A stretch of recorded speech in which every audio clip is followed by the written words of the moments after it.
Heading back to school can be an exciting time, but it can also bring some anxiety for children.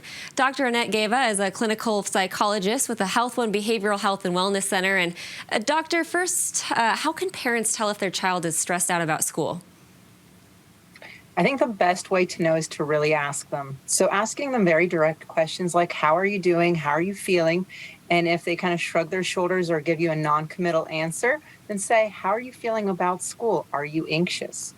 So asking them is the best way, but also look at their body language and look at their nonverbals. So do they look more sullen? Are they agitated? Or are they completely apathetic? So reading all of their ways of communication, and the direct one is usually the best in. Absolutely. And I know being away from school and then having to go back can make you a little nervous. What can parents do to help kids battle those back to school butterflies? So the first thing to do is really normalize that anxiety. We're all anxious when we do new things or when we've taken a break and come back and we don't know how things are going to be. So normalize and validate. And with that, it's okay to focus your child on the positive and set up positive expectations.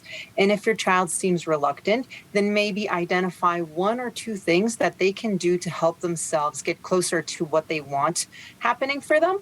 Or conversely, one or two strategies of how to manage those things that might be more challenging or that your kid is more reluctant about. That's great advice. And how can parents tell if their kids are just a little nervous or maybe it's something more serious that they need professional help for? So like everything mental health, it's a continuum. And there is the kids who are very confident and kids who are not anxious about school in particular. And then there's those who really are having a hard time. So we want to just be aware that gray area is fine. Where we want to get that professional help is if we see that the anxiety is getting in the way of the kid's ability to just enjoy the last couple of days of break. If they're ruminating, spinning over this, not getting sleep, if they're having difficulties eating, or maybe they're overeating or oversleeping. So looking at those very basic functioning, but also if a kid starts saying, I don't want to school, wow, I don't want to go to school, I don't want to go back, then that is something that we really want to honor. And not to say that honoring means that they don't go to school, but we recognize that they have a bigger anxiety issue behind it. And if parents have tried anything they know and can at home and it's not helping, or kids are just seeming to get worse, then it is time to get a professional opinion. And there's a lot of things that we can do to help kids get back into that lane.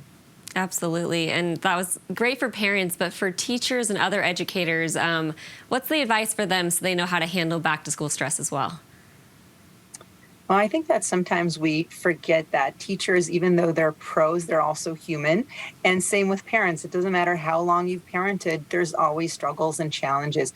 And what I really urge and recommend is connecting to one another.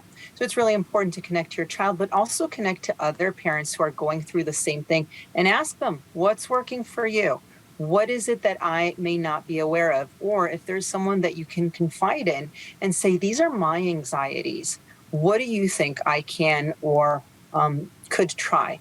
And then another thing is really to tap into existing resources. And there are quite a few of those. So we can tap into our personal networks, our personal resources, but we can also tap into professional networks. The school's counseling department, our own support system, professional support system. And if we don't know who to call, then really go to one of those call one of those helplines or go to one of those walk-in centers, and even call them. They have a lot of resources available that sometimes lay people are not aware of, but that are just sitting and waiting to provide that connection. Absolutely. Well, thank you so much, Dr. Gava, for all this important information as, kids are heading back shortly, so we appreciate it all. Thank you, and wishing everyone a wonderful beginning to the school year. Absolutely. And we'll have more information and resources for parents at cbscolorado.com.